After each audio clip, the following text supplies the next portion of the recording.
5 taon nang lumipas simula nang umalis ako sa probinsya namin.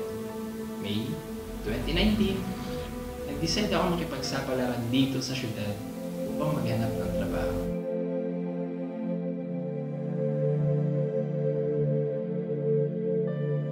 Sa tulong ng aking kakilala, ako ay natanggap sa isang pribadong kumpanya. Unang araw ko sa trabaho, magkahalong kaba at excitement. Wala akong experience sa papasukin ko. Tanging lakas ng loob at skills na natutunan ko sa school ang siyang naging puhunan ko. Di nagtagal, naging madali na lang para sa akin. Dahil na rin sa tulong ng aking mga katrabaho na mababait at approachable. At sa boss na nakaka-appreciate ng ginagawa ko. Totoo na kapag isa ka ng empleyado, paulit-ulit na lamang ang magiging routine mo araw-araw. Gigising sa umaga, trabaho sa maghapon, at late matutulog sa gabi.